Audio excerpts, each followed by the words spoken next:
The alert klaxons at Fort Benning's Chemical Defense Research Facility shattered the pre-dawn silence.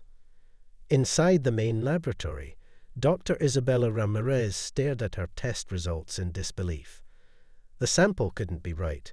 She'd have to run it again. But as the emergency lights pulsed red, she knew there wasn't time. Dr. Ramirez. Colonel James Harrison burst through the lab doors, his usual composed demeanor notably rattled. "We need your expertise in the containment area. Now." She gathered her tablet and hurried after him, her mind still processing the anomalous data. What happened? The alien diplomatic delegation. Some kind of exposure incident during the welcome dinner. Harrison's stride quickened. Half of them are incapacitated. The other half are demanding explanations. Isabella's stomach dropped. First contact had occurred just 6 months ago, and Earth's military leadership had been carefully orchestrating this initial diplomatic meeting. Now this. They reached the containment area to find a scene of controlled chaos. Medical personnel attended to several alien delegates, tall, silvery beings called the Vestra, who appeared to be in various states of distress. Their typically luminescent skin had dulled to a sickly grey. The humans. One of the still-standing Vestra pointed accusingly. "They attacked us with chemical weapons." Isabella checked the environmental readings. Nothing toxic in the air. She approached one of the affected delegates, scanning them with her diagnostic tools. The results made her pause. "Ambassador, I assure you there's been no attack," she said, her mind racing. "Can you tell me exactly what happened?" "We were sharing your Earth cuisine as a gesture of goodwill," the ambassador's translator chirped. Then the burning began. Isabella's eyes widened as realization struck. She pulled up her earlier test results, comparing them to the new readings. "Colonel, a word." They stepped aside, and she showed him her findings. "Sir, they're reacting to capsaicin. Basic hot sauce. Their physiology processes it like a mild neurotoxin." Harrison frowned. Hot sauce. But the human staff ate the same food. That's just it. Isabella pulled up more data. "Remember that chemical weapons resistance project I've been working on? I found an unusual correlation in human test subjects, but I thought it was a statistical anomaly.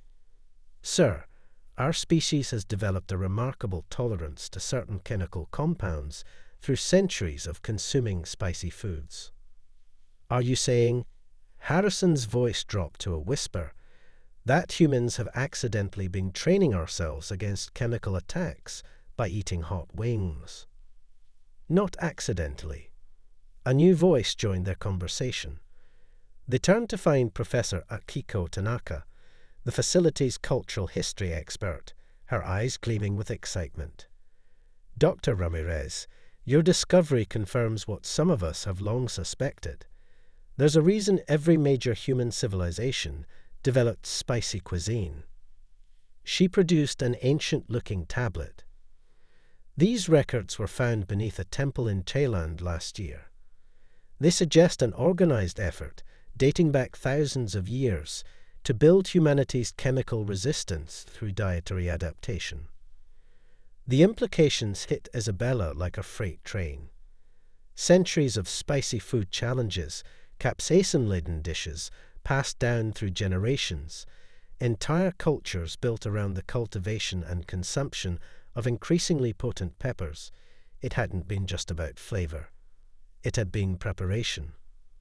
A commotion from the containment area interrupted their discussion. One of the Vestra had accessed their ship's database, and their reaction suggested they'd found something concerning. The humans, the ambassador's translator, crackled with alarm. Their dietary database. They voluntarily consumed substances that would be classified as chemical weapons on 17 different worlds. For recreation. The room fell silent. Isabella watched as the implications rippled through both human and alien observers. Humanity had just revealed itself to be an entire species of inadvertent super-soldiers, trained by generations of grandmothers armed with secret recipes and family cook-offs. Colonel Harrison cleared his throat. Dr. Ramirez, Professor Tanaka, I believe we need to brief the Joint Chiefs immediately, and maybe order some takeout. I have a feeling we're going to need to understand exactly what humanity has been cooking up all these years. As they left the containment area, Isabella couldn't help but smile at the irony. All those times her abuela had insisted that her salsa wasn't that hot. She'd been doing more than preserving family traditions. She'd been maintaining humanity's most effective defense system, one spicy meal at a time. The discovery was just the beginning. As news spread through the scientific community and beyond, humanity would soon learn that their culinary quirks had prepared them for a universe far stranger than anyone had imagined. And somewhere in the galaxy, other species were about to learn why challenging Earth might leave a very, very spicy taste in their mouths. The underground vault beneath Bangkok's oldest temple complex hadn't seen visitors in centuries. Professor Tanaka's flashlight beam cut through the dusty air, illuminating walls covered in intricate carvings. Besides her, Isabella carefully photographed each section, while their local guide, Master Sunan, watched with knowing eyes. These aren't just cooking instructions, Isabella murmured, studying the detailed chemical compounds etched into the stone. They're weapons specifications. The Order of the Sacred Flame has protected these secrets for generations, Master Sunan said, his hand resting on an ancient stone tablet. We were waiting for the right moment, when humanity would need to understand its true heritage. The carvings told an extraordinary story. Ancient civilizations, aware of threats from beyond Earth, had developed a unique defense strategy. Instead of building weapons, they created recipes. Every spicy dish, every fiery curry, every mouth-burning sauce had been carefully engineered to enhance human chemical resistance. Look at this. Professor Tanaka pointed to a series of symbols. These same patterns appear in ancient texts from Mexico, India, and China. It wasn't just parallel development. They were coordinating. Isabella's tablet chimed with an urgent message from Colonel Harrison. The Vestra delegation has made contact with their homeworld. We're picking up massive energy signatures at the edge of our solar system. Multiple vessels. Master Sunan's expression remained calm. Then it is time. The ancient societies knew this day would come. Why do you think every human culture has stories of dragons that breathe fire? He pressed his palm against a seemingly ordinary section of wall. A hidden chamber rumbled open, revealing racks of ceramic vessels sealed with wax. These contained the original recipes, the ones deemed too powerful to pass down openly. Too powerful. Isabella picked up one of the vessels, scanning it with her equipment. The readings made her eyes widen. This is at least 10 times hotter than anything commercially available today. The Bottilokia, the Carolina Reaper. Master Sunan smiled. Training wheels. Our ancestors understood that humanity needed to build up gradually, but they left us the real weapons, preserved for when we would truly need them. Professor Tanaka's phone buzzed. Similar chambers were being discovered around the world. Under a Mexican pyramid, in a Chinese cave system, beneath an Indian temple. The global network of spice guardians was emerging from centuries of secrecy. We're detecting more ships. Harrison's voice crackled through Isabella's comm. The Vestra, they're calling for reinforcements. Something about preventing a chemically enhanced warrior species from joining the Galactic community. Isabella looked at the racks of ancient spice weapons, then at her latest test results, showing humanity's remarkable chemical resistance. They think we're dangerous because we can eat ghost peppers. What happens when they learn about these? That's not the real question, Master Sunan said, opening another hidden compartment filled with scrolls. The question is, what happens when we start using these recipes as they were truly meant to be used? He unrolled an ancient diagram showing what looked like delivery systems, ways to aerosolize spice compounds, to create defensive screens of capsaicin, to weaponize the very substances humans had been casually adding to their food for generations. Your grandmother's secret sauce, he said to Isabella, was likely a diluted version of something in this room. The real question is, are we ready to taste what our ancestors were cooking up for our defense? As if in answer, the ground trembled slightly, distant sensors detecting more alien ships entering the solar system. Humanity's spicy food hobby was about to become the front line of Earth's defense. And in hidden chambers around the world, the true masters of Earth's oldest and spiciest secret society were preparing to reveal just how hot things could get. Master Sunan picked up one particularly ancient vessel, its seal marked with more warning symbols than any of the others. Perhaps, he said with a slight smile, it's time to show our visitors why humans are the only species in the known universe that considers chemical berms of flavor. The ancient secrets were out. Now they just had to figure out how to use them before Earth's first interstellar conflict turned into the galaxy's spiciest food fight. The United Nations Security Council chamber had never smelled quite like this before. Representatives from Earth's top spice-producing regions had brought their most potent creations, transforming the austere room into something between a test kitchen and a weapons lab. Isabella stood at the podium, presenting her latest findings. The Vestra fleet has been joined by 3 other species, all with similar chemical sensitivities. They're calling themselves the Coalition for Galactic Flavor Standards. Satellite imagery showed the growing alien fleet. Nearly 100 ships now orbited just beyond Mars, their presence a clear statement of intent.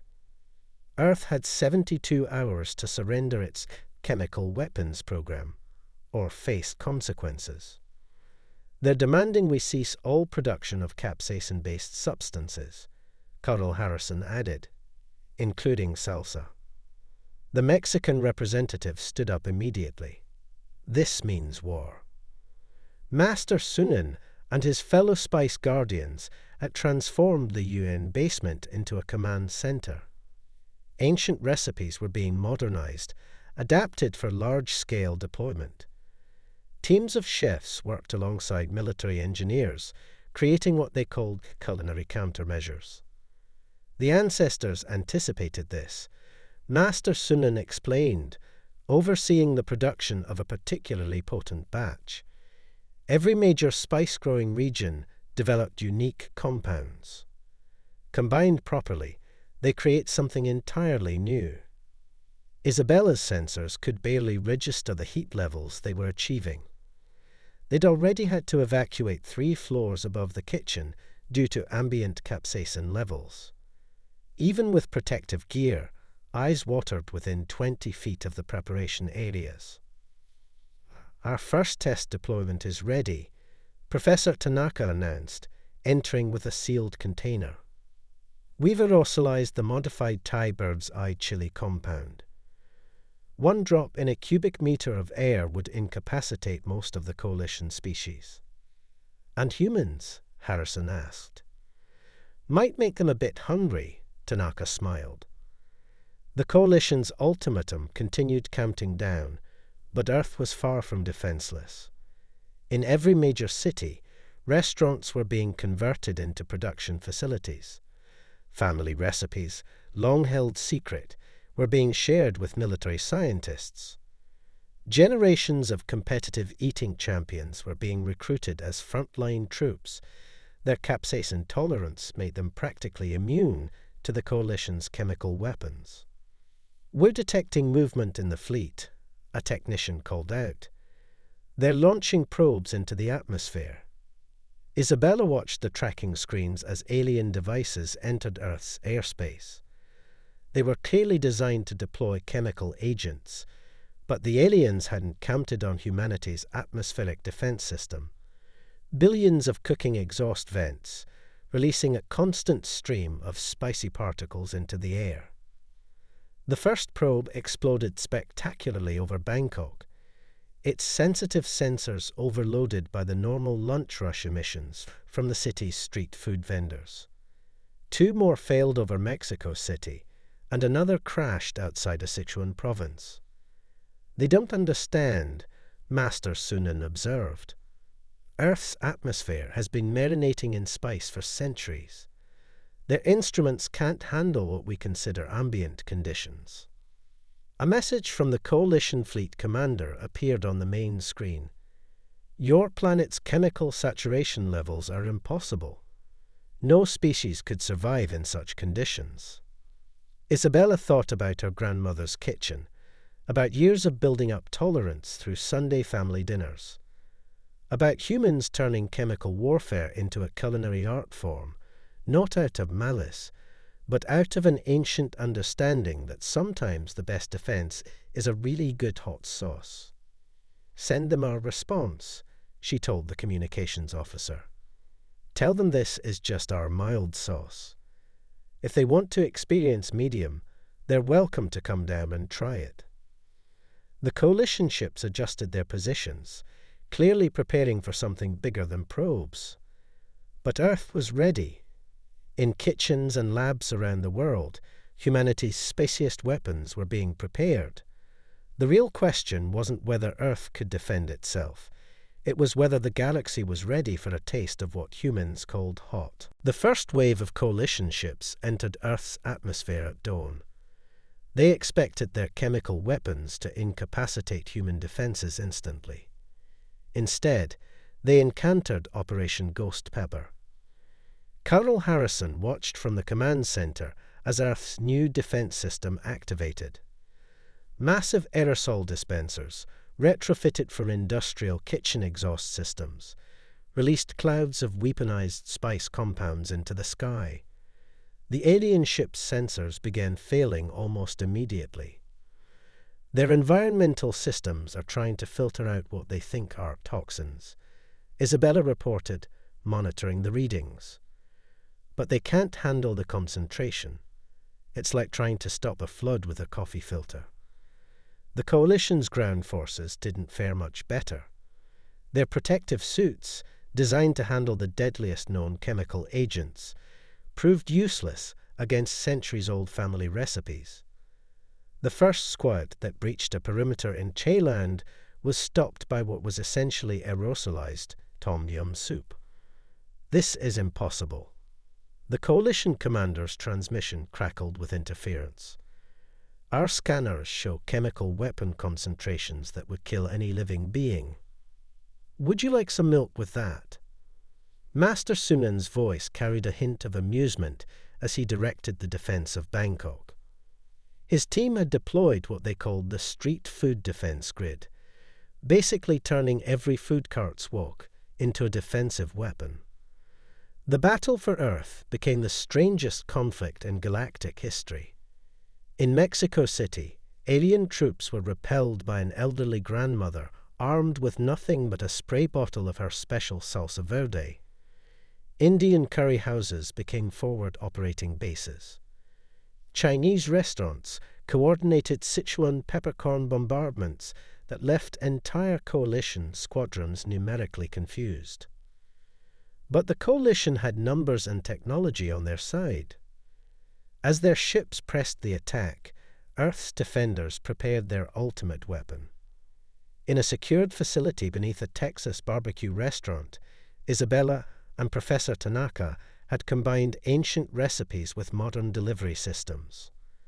The synthesized capsaicin unified maximum munition, Isabella explained to Harrison, STUMM for short.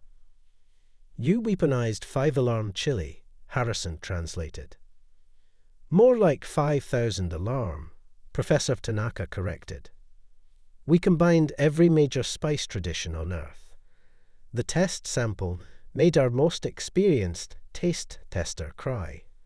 Through his hazmat suit, the Coalition's main fleet approached the final defensive line.